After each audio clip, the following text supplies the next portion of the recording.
Hi mga mama, welcome back to my channel. So for today's video, pagpasensyahan nyo na yung mukha ko. Kung parang ang hagal ko kasi I'm about to sleep na and ang oras ngayon is 4:46 ng umaga and it's June 1.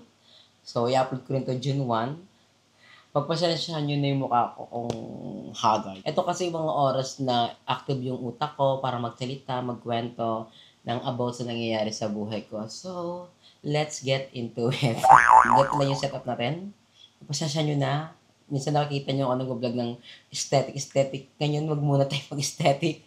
Kwentuhan muna about sa upcoming surgery ko. And nabasa naman sa title na ang title is Ang Katotohanan. Controversial! So for today's video mga mama, there is something I really want to share with you. Actually, matagal ko na siyang pinag-iisipan and I consulted with Bayuts and Madam kung okay lang ba sabihin ko sa vlog yung ganito. Maganda ba siya sabihin? Siyempre gusto ko rin malaman yung opinion nila na baka pag sinabi ko sa vlog to, bakit pala, di ba, nagsayang na ako mag-effort mag-vlog tapos hindi pala approve sa kanila. And sabi naman nila, approve, sabi ko din doon sa vlog, para at least naman, hindi kayo ma-disappoint, kasi actually marami din naman nag-comment eh. Mga bilang 10 lang naman yung nag-comment. And nag-take notes kasi ako dito sa aking phone ng mga sabihin ko para at least masabi ko sa inyo. Para walang labis, walang kulang, lahat masabi ko. Magpasensya nyo na kung tumitingin ako sa aking cellphone kasi sinusundan ko din itong dapat kong sabihin sa aking video. And ayun nga, sabi ng mga bakla is okay lang daw sabihin ko para at least hindi mag-iba yung tingin niyo sa akin and hindi kayo ma-disappoint. Kasi kilala niyo si mama na maano sa pera, makapit, dikit na dikit talaga, kuripot. Hindi ba sa kuripot? Ano ako, alam ko lang kung paano ko gagastusin yung pera ko. I know how to spend my money so well. So ito na nga yung chika. Alam niyo naman, di ba, na magpapa-hair transplant surgery ako. And ito kasing upcoming surgery natin is sponsored by someone. Hindi ko na sabihin kung sino siya, kung ano siya, kung anong klaseng tao siya, basta tao siya. Para na rin for his own privacy. And sinabi ko rin sa kanya kung okay lang ba sabihin ko to sa vlog, na ganyan, na sponsor niya, na libre niya. And sabi niya, okay lang, it's your choice, it's fine, it's up to you. So, yung sinabi niya yon, go, laban na agad. And I know naman hindi siya nakakababa ng pride na kung sponsor man tong aking hair transplant surgery, why not? Diba, maging happy tayo na may nag-sponsor sa atin. Simula kasi nung nag-upload ako ng video na magpapa-hair transplant surgery ako, ang daming concern na, mama, okay lang ba na magpa-surgery ka ngayon? I think it's not the right time na magpa-surgery ka kasi mahal nga ang magpa-hair transplant surgery. And I get that. I get that concern. I really appreciate that concern. Kasi hindi talaga biro magpa-hair transplant surgery, mga mama. Mahal talaga siya. Magastos, madugo. Ang iniisip kasi ng mga viewers na baka wala na akong CB kapag nagpa-hair transplant ako. And get na gets ko yun. Gets na gets ko super 101%. Hindi ko siya tinatanggi. Kapag nagpa-hair transplant surgery ka kasi, mga mama, iba yung procedure niya. Iba yung eksena niya compare sa mga ibang surgery. Like, yung nagpa-rhinoplasty ako, nagpa-breast augmentation. Meron siyang fixed na payment. Sa ano kasi sa hair transplant surgery, ang eksena kasi niya is per graft yung bayad. I mean, per buhok. Pag tinransferat ka ng buhok dito, yun yung bayad. So, sa case ko kasi, 1,500 to 2,000 grafts. So, let's say per graft is nasa 100 pesos. Then, let's say 2,000 grafts yung nalipat sa akin. So, times nyo yun. 100 times 2,000. Kayo na equal kung magkano kasi bobo ko sa math. So, ganun yung eksena niya, mga mamamahal talaga siya.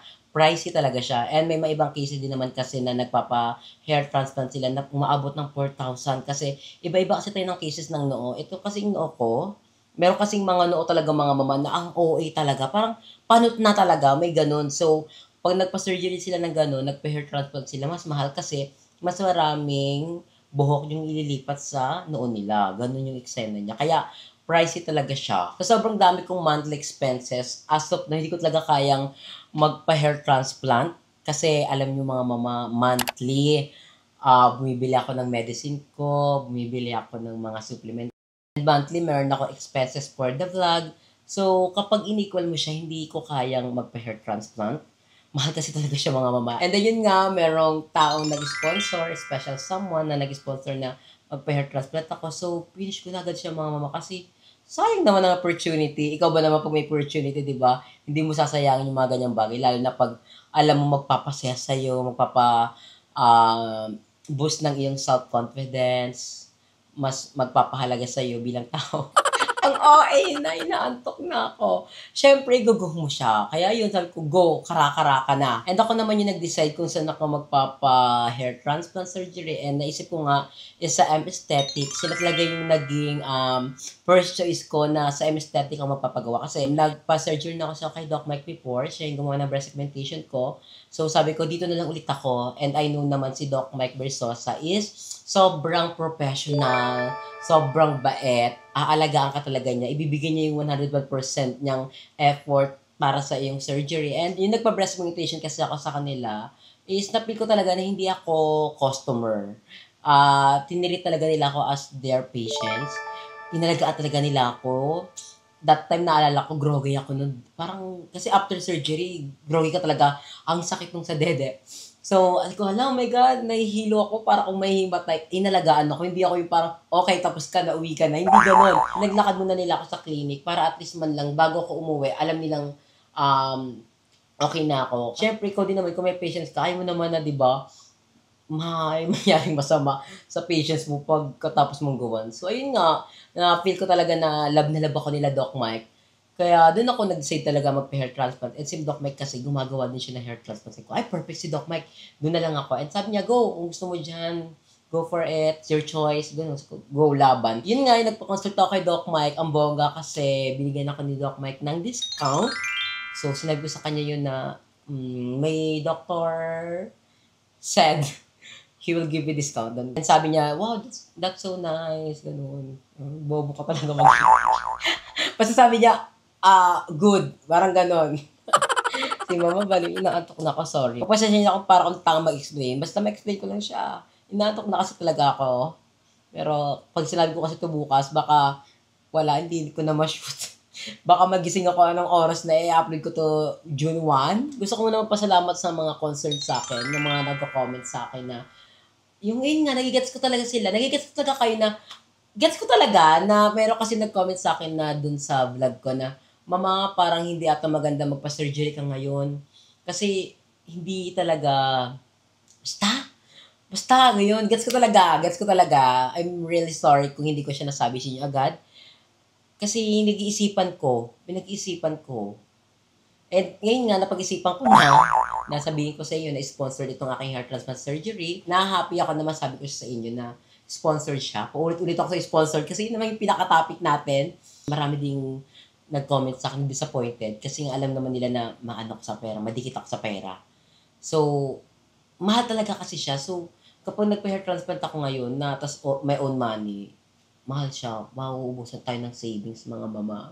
Baka ang mangyari na lang is, magtubig-tubig na lang ako for 30 days. Ang gagastusin ko lang naman dito, mga mama, is yung after surgery and mga follow check-up. Siguro, iba pang gastusin ko is yung mga gamot.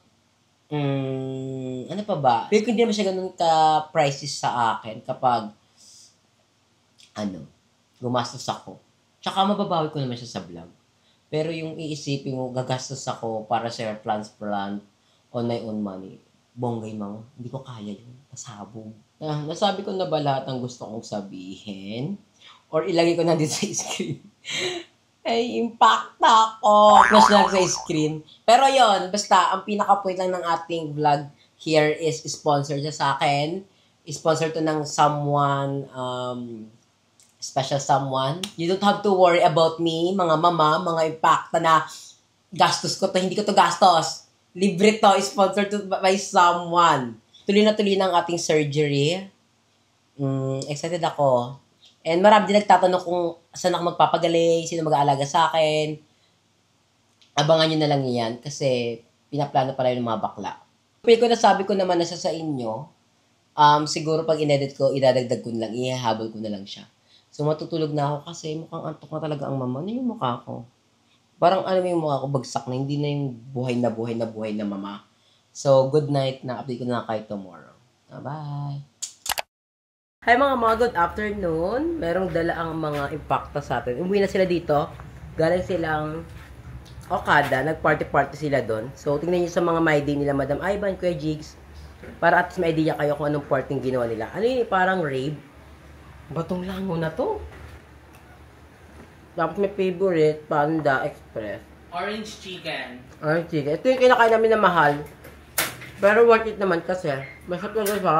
Isa kang bitch na may phone. Ang sarap.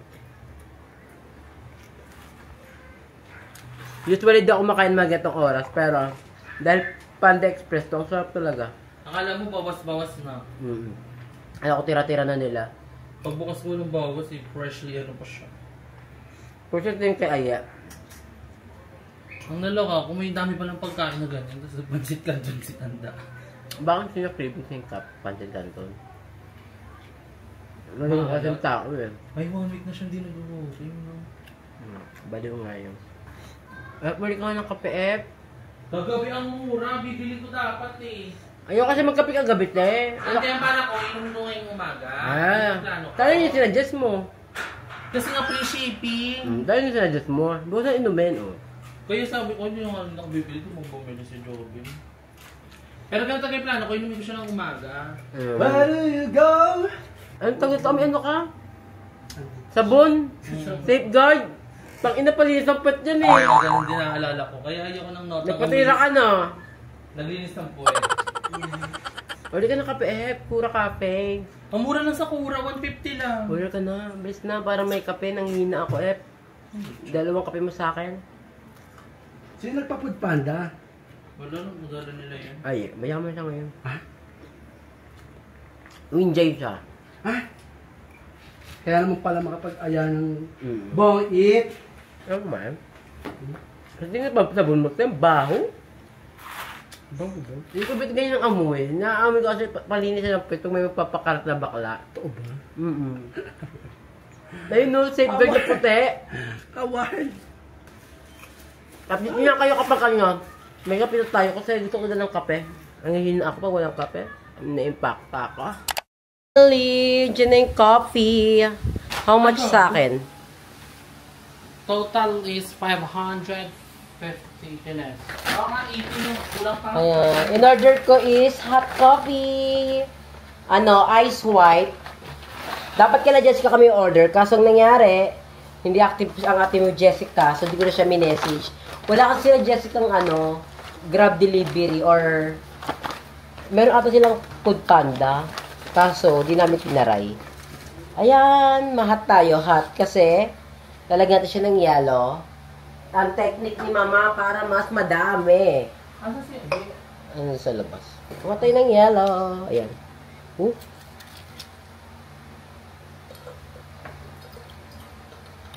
Bibili talaga yung kape, mga mama, legit. Parang nangihina ako kapag wala akong kape sa katawan. As in, mama, pagpasensyahan nyo na. Wait, inom muna tayo ng tubig para at least pa-freshen up tayo.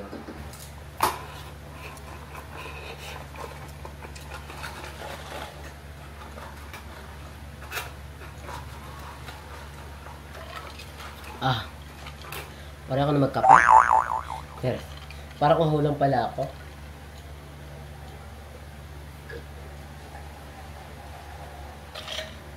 Pag sa akin yan, F, dire-diretso yan. Promise. Kaya naghat ako eh. Actually, ganun din ako kami. Ganun talaga. Parang pag ang sarap, tapos tuloy-tuloy. Tuloy-tuloy. Siyempre, pag nasarap ka, ba't mo may hinto? Ituloy-tuloy muna. Tapos ubus na, tapos na. Kaya, sabi ko maghahat na lang ako. Tapos Kaya ang bet ko talaga sa kape, mapait. Para hindi tuloy-tuloy din yung... This is white chocolate mocha. At ang cute naman na pagpa-take out, hatang maayos talaga siya. Diba? Life hack. Umorder ng hot, then lagyan ng yelo. Actually, ginagawa ko na to sa may Starbucks ba lang. Sabi ko, hot po, tapos ihingi ako ng yelo. Then bibigyan nila ako ng yelo. Tapos hihingi ako ng baso. Ganun. Ganun technique na ginagawa ni Mama para makatipid. So, ayan, madami pa. Meron pa tayong coffee. Di ba? Kasama. Wala yung pantira? Madami pa. Ito pala, ito po ang tira niya, oh. So, ito pa, marami pa siyang tira. Itong technique, yun yung dapat. Maliskado tayo sa buhay. So, taste test. Bakit? Kape pa din, ah. Pasabog. Satisfied ako sa aking coffee. Ang sarap. Starbucks pa din talaga siya. Sarap. Pasabog. So, dito na tatapusin ang ating vlog. Again, sorry kung wala muna tayong shoutout. Kasi di ako nakapag-screenshot. Bawi na lang ako sa next vlog natin. Thank you so much for watching mga mamasina sa ating next vlog. Bye. I love you.